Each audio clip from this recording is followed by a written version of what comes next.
All right, so today I want to talk about all this stuff. Supplementation. Do you need it? Do you not? Is it a waste of money? Well, the answer is yes and no, because some of it is a waste of money and some of it is actually very helpful.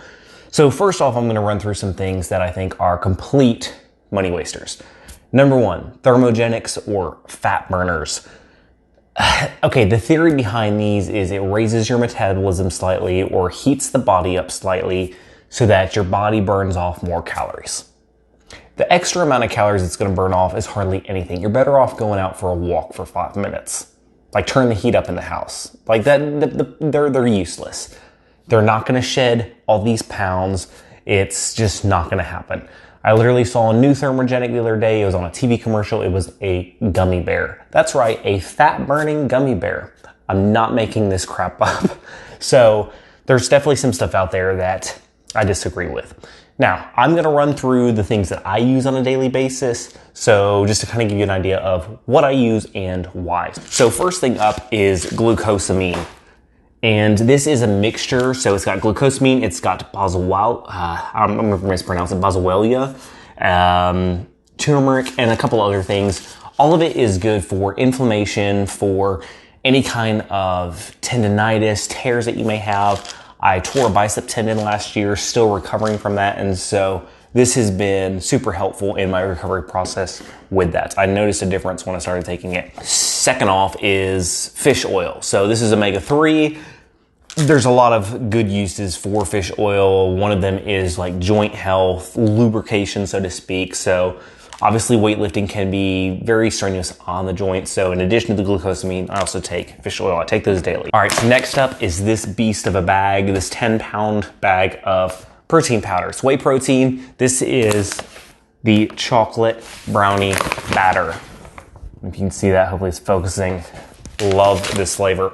And despite the obvious reasons of taking protein powder, you need more protein, Yes, I get a lot of my protein from natural food sources, but this is a great way to get extra calories in, not to mention the extra grams of protein. So all around great. I add it to milk, I add it to water, like whatever. You can add it to shakes. You really can't go wrong with it. So, and I love this brand. All right, so next up is dextrose powder. Now, there's a lot of yes and no's on this one. Some people agree with it, some people disagree with it. The idea is after a workout, your body is depleted of glycogen stores. Now, again, some people say that's not true. Your body still holds a lot of glycogen. I was just watching a Greg Duchette video the other day where he was talking about like how we don't need it because our glycemic levels are high enough. Like we shouldn't be in a depleted state to where we don't need it after workouts.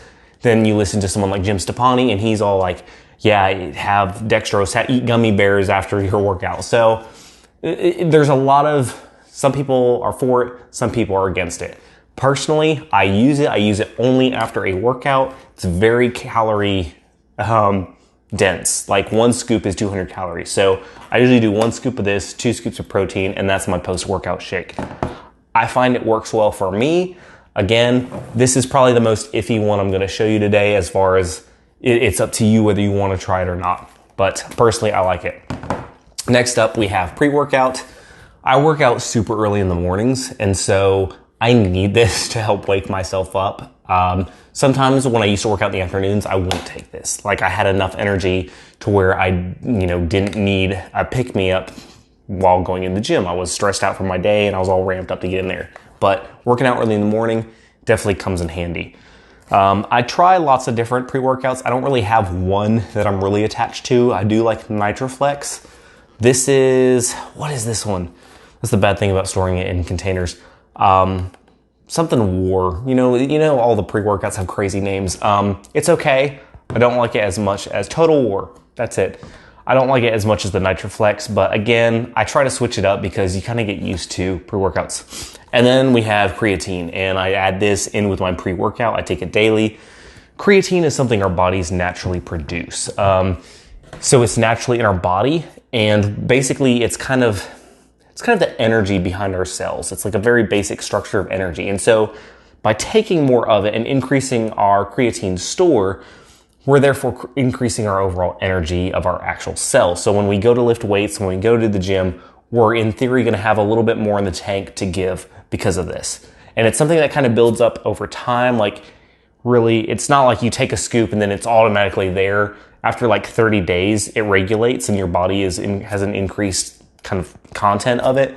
So it's something that you've got to make sure you do regularly. But I do like the creatine. Again, I add it with the pre-workout. So yeah, this is just kind of a rundown of the things that I take. Again, I'm not saying that you have to take all these, but I know there's just a lot of confusion over supplements. This is all I take. And this may seem like a lot, but this is a very small amount compared to a lot of people. So I find it works best for me. Something different may work best for you, but I hope regardless, the information was helpful. And if so, please subscribe to the channel, click that notification bell so you don't miss any future videos, and remember, you freaking got this.